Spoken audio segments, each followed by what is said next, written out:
Okay, so we're going to start peeling away a little bit of the future today and hopefully explain why you're all here. After the success of the volcano at last year's event at Wembley, we've organised another one for you this year. So I'm hoping those of you that came from a little bit further away haven't had too many traumas. But in terms of journey, that's what this presentation is all about. I'm going to take you on a little trip from about the 70s to where we are today and why you all turned up to see. Let's take ourselves to the early 70s with a question that a lot of people were asking themselves, which was, how did I get here, man? Right? And this was what it was all about. And only 5 years ago, as a transition, was the first tweet. But where I want to start is what made the internet what it is today, such an integral part of our lives, something that probably most of us would find very difficult to function without now. So 1971 saw the first computer virus, which gave rise to a massive multi-billion-dollar industry, antivirus software. Today, sales are something in the region of $17 billion for something that none of us actually ever needed before someone invented the virus. Amazing. And interestingly, both distributed through the same means, both the virus and the cure, through what we now know as the internet or the World Wide Web. So, big jump forward now, 1983, first URL registered. And then another little jump, 1985, symbolics.com, the first URL registered under our current systems. Who are symbolics.com, some of you might be wondering? Well, they could have been Apple. They were actually a very small, bespoke computer manufacturer who had great ideas, but their ideas were slightly bigger than their pockets, unfortunately. But they were the first URL that was registered. Another little jump forward, 1991. So there's all this information out there, everything's swelling and growing really, really fast. The internet was getting fuller, it was like the biggest book in the world. Unfortunately, no one had given it an index, so nobody could actually find anything. Cue Archie. It's quite interesting when you look at that screenshot of Archie up in that top left-hand corner, how similar to Google it actually looks. And the founder actually reported that when he was indexing the web at that time, it was using half the bandwidth of Canada at nights. Google today indexes close to 50 terabytes of data every single day to make it what it is today. Phenomenal. So thanks, Dr. Hal. So we're moving forward, okay? So we had to go all the way to 1994 before e-commerce was truly, finally born.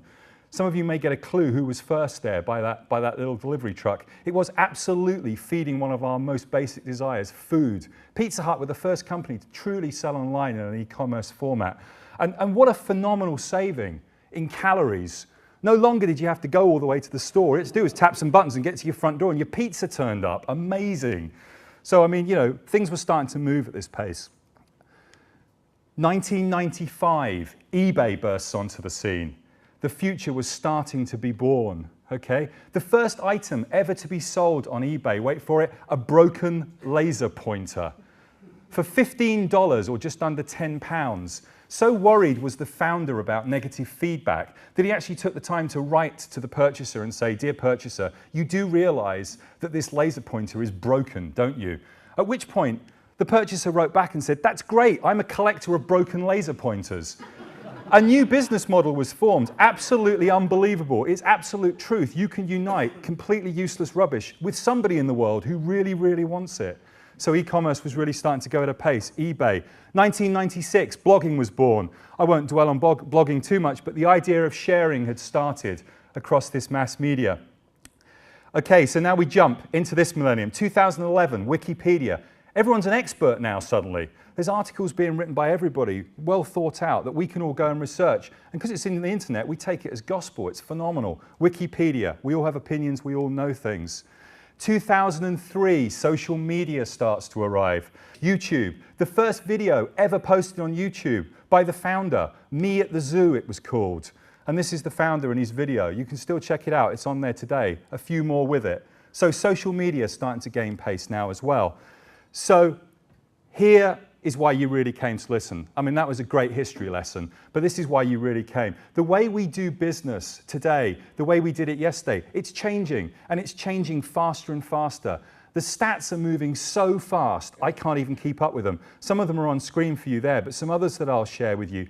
Last year, e-commerce was 5% of total global sales revenue. That is phenomenal, considering where we came from. It's a huge amount. 78% of people use mobile devices to check their email. perhaps not so surprising. 11% of users use mobile to buy groceries. But it's all small things, right? It's all insignificant stuff. No, absolutely not. 7% bought large appliances in 2010, a number that's predicted to swell by 187% this year. The numbers are just staggering when you start looking at them. It's massive. 5 billion people are web-enabled today. So what's next? Where do we go from here? Well, historically, B2B has always been behind. B2C has led the way, but not this time. So what I want to take you into now is the new iPhone app from Fisher Scientific. This is a phenomenal release. We were the first to come to market with e-commerce. We're the first with mobile.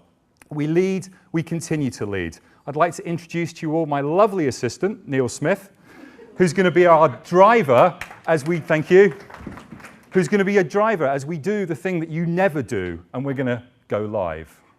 Neil? I get the live stuff. Yeah, Neil, I get to curse at Neil when this doesn't work. So, Neil's actually presenting this on an iPad, so anybody who wants to have a look can come along and have a look later. It's designed to run on the iPhone as well. There you go. Thank you, very nicely modeled, Neil. So we're just opening up the app, hopefully. Live. There we go. Let's open the app up. I thought it was a drum roll. It's Dr. Hal. So there's the app opening up. So this is the start for us. This is where we start to build this through. So we've put a few little things in here. So news feeds. So these are all the latest pieces of news from Fisher Scientific, all the latest postings on Twitter, all in one place so you can easily get to them in terms of all our announcements. So here's the one for, I assume, Science World, Best Invention Ever competition, Science World, there you go, almost keeping up. So lots and lots of things for you to look at on there from an information perspective. We wanted to make the device useful beyond just the bounds of shopping as well for you. So we've added a little timer, thank you, Neil.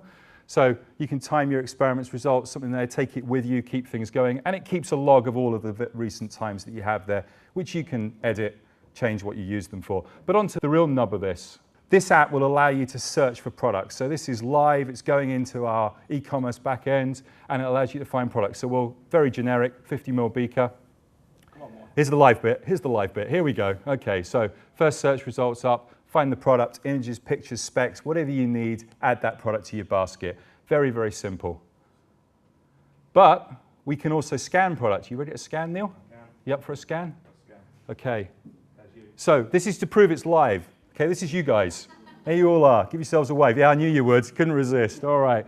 So we're using the camera technology in both the iPad and the iPhone. So we can scan products, find, bang, in we go. Look at that. Lovely. Very, very quick. So as products starting to run out in your lab, you can just scan that product, add it to your basket, move along. So exactly the same as the search, just a different way of finding that product.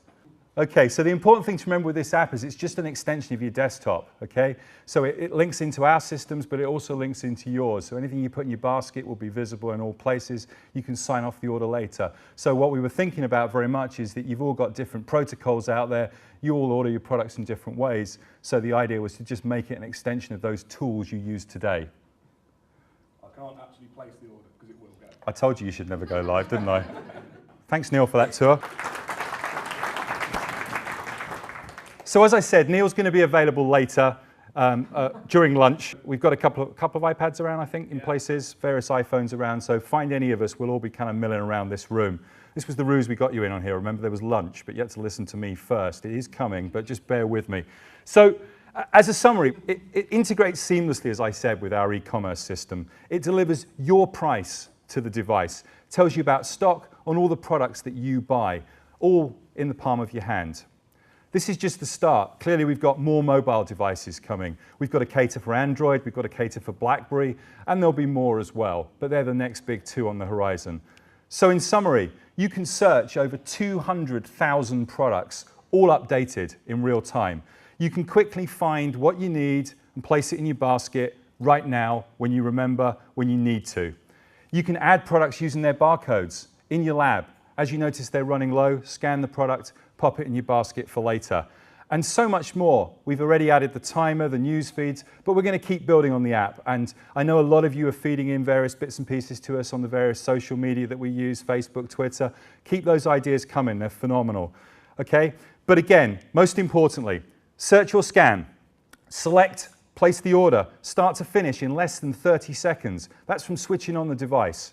That's pretty fast. The power in the palm of your hand. The App Store has over 300,000 apps today, but this is the first truly killer app for the scientist. It's your direct line into us.